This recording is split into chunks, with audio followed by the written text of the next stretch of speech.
all the way over here this morning, I was singing this brief verse. Dan Schutte wrote much music, and he continues to give concerts. It's all, religious music. He used to be a Catholic, a Jesuit priest, so he was very much inspired by their spirituality. And I was singing these words on the way over here. What you hear in the dark, you must speak in the light. You are salt for the earth. You are light for the world. Let your light be seen. Stand against the night. Let your words of mercy tell the glory of the Lord. What you hear in the dark, you must speak in the light. You are salt for the earth. You are light for the world. I think from the time I became a sister of St. Joseph, I was young in the times of what we called Vatican Council II, made many, many changes, and brought us back to fundamentally what we are supposed to be as Christians, at least from the Catholic perspective. And one of the great treasures we have is the social teaching of the church, which is our mission of peace and justice. And I just have been so moved, I know, by what I hear from God in those times of hearing in the dark what I need to speak in the light. And, I've grown in that from being scared. I don't want them to attack me. I don't want them to intimidate me. But what does this reading say? Do not fear. Do not fear, because your heavenly Father knows everything that you need. And I just have found that speaking what I believe needs to be told has given me great grace and great blessing, and I believe has helped others. Much has helped those who are in right now among the most vulnerable in our society. Those are people that look brown, their skin is brown or black, and they aren't speaking English, or they aren't speaking it very well. They get stopped. They get stopped because they look like that. And then they get intimidated. Where are your papers? Show me your papers.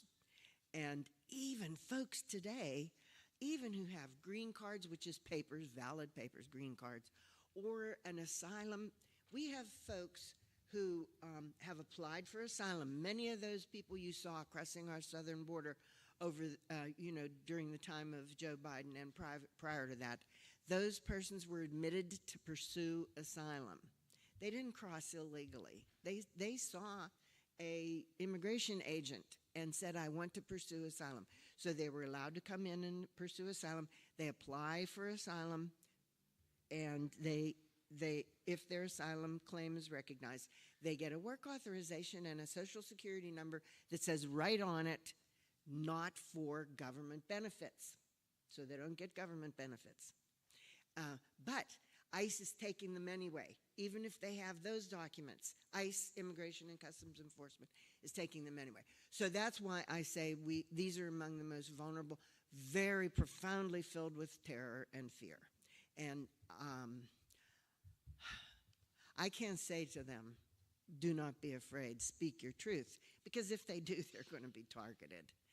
So Casa San José, our mission, I was a missionary in Brazil, and there I learned about the tremendous dichotomy between those who are poor in Latin America and have nothing, the peasants who farm the land or work in industry, in factories, and those who really own all the, very small percentage own all the wealth. So I saw that. I learned from the great ones, like Paulo Freire and his Pedagogy of the Oppressed, from Bishop Dom Helder Câmara. Of course, I was in Brazil. Those are Brazilian persons. But they teach, and then the great writers, Gustavo Gutierrez of liberation theology. So I learned from them. Who I am was formed by them. And when I returned here to this country, I wanted to still work with immigrants. And I worked with him. I've been working with Latino immigrants in Pittsburgh for about 23 years now. And we founded Casa San José because there was no longer anyone formally providing any services to Latino immigrants. So the sisters said to me, you have a passion for this. The people are constantly calling you, asking for help. You go and do it. You find some place, and we don't expect you to earn a salary. That was a huge relief for me, huge. But equally, we have no money to give you. So St. Mark's Lutheran Church, Brookline Boulevard, they said, sister, we see so many Latino people up the street at that taco stand. You know those street taco stands that Las Palmas runs? We see them there. We know they're in our midst. We don't speak Spanish. Why don't you come and serve them here? Now, wasn't that a Christian mission? And you two are repeating it. Imagine you are welcoming me, and you want to hear these words I'm saying. There are many people who say to me, don't you get, really, Catholics, don't you get it? These people are criminals. They cross the border illegal. Ooh, they love to use that word. They cross the border illegally. I wish I could explain to them what I just said previously to you, but really, they don't want to hear from me. So anyway, that church welcomed us into their basement. There was space for us, and from there, we started in 2013 with me and a bilingual volunteer. Now we have 35 employees. All of them are paid salaries. We are presently occupying a former Episcopalian church. We pay rent for it while our building is being finished. We will have a permanent building that is ours in Beachview on Broadway, and that we'll get in there in September. So,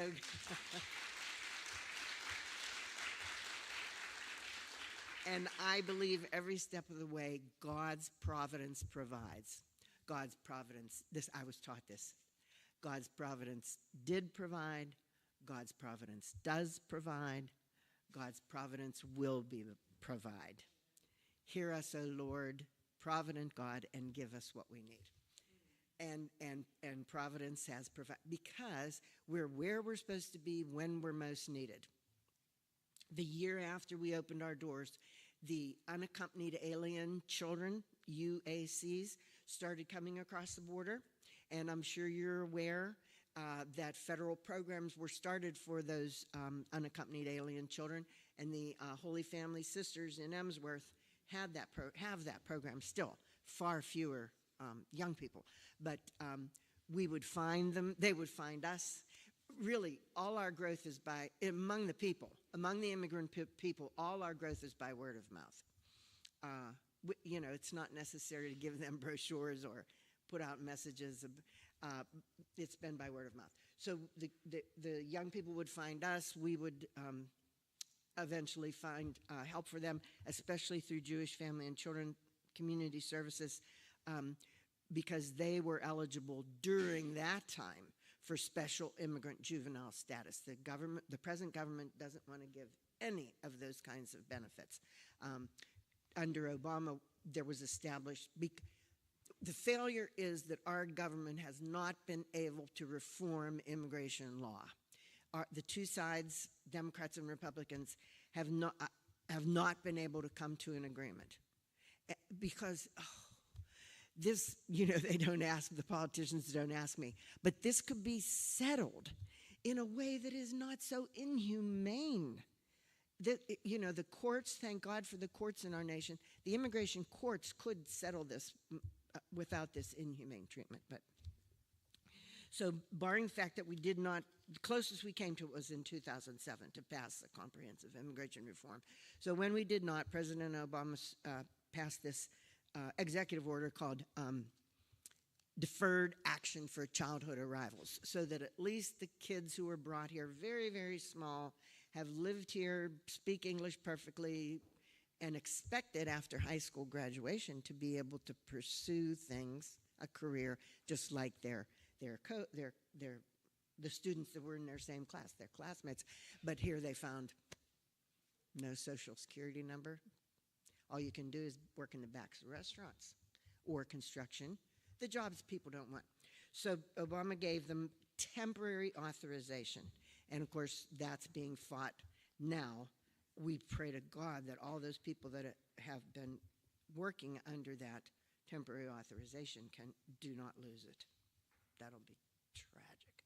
So Casa San Jose, from the start, my main concerns were the children of these families, because those children are going to American schools, and they need to have a bridge that helps them appreciate their own culture, keep up that fluency in Spanish, do not be ashamed of it, while at the same time adjusting and learning this culture. That's been our effort, and we call it Puentes al Futuro, bridges to the future, and we've worked with children and youth from the get-go. Now we are in public schools. We're allowed to meet with especially the newly arrived immigrant children in public grade schools and high schools. And we have summer camps this summer for that. So that was the other one was the social services. When I first started working at St. Hyacinth's Church in Oakland, people would be coming to me, mostly in those days, that was 20-some years ago, mostly Mexican, undocumented people. And they would come to me and say, my child, I can't talk to the teachers, I need to get my child enrolled, or my wife is pregnant and I don't know, we can't afford a hospital. And so those were my jobs. Working with social services was big, and it still continues to be. I just wanted to also, I don't want to take up much of your time, but I also wanted to mention that since President Trump has ordered as a big priority enforcement of immigration law, and has given tremendous money to the apprehension and detention and deportation, thank you so much, of immigrants, calling them criminals, painting them to be horrible, horrible stain on our society.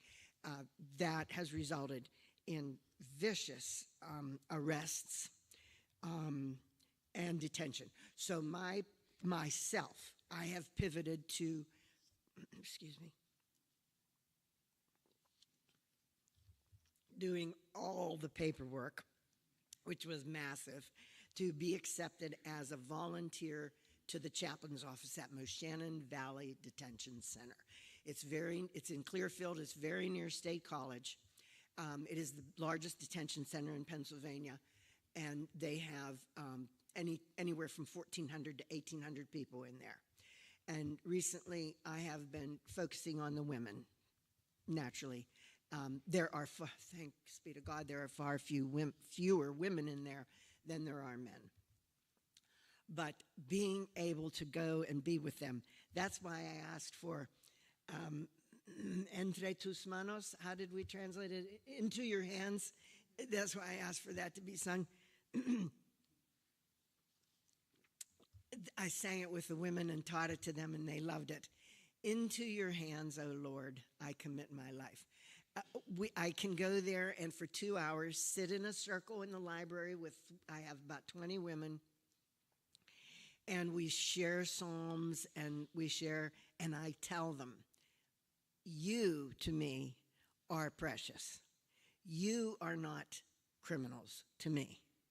I want to say to you that God's love embraces you. And when at the end of that session, they said to me, "Sister, you are one of us." When they said that to me, that, I've gotten a lot of awards, but that was the greatest honor I ever had, was them saying that to me, and knowing that it makes a difference in their lives, that I can visit them. And they impressed me so much, and the men too. Do you know they organize on their own spontaneously with prayer groups every night?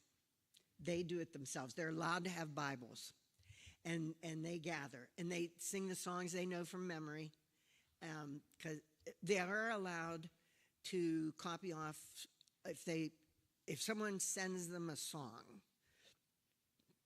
or song through the mail. They're allowed to copy it off so that the group can have the words. So that's what we're doing now.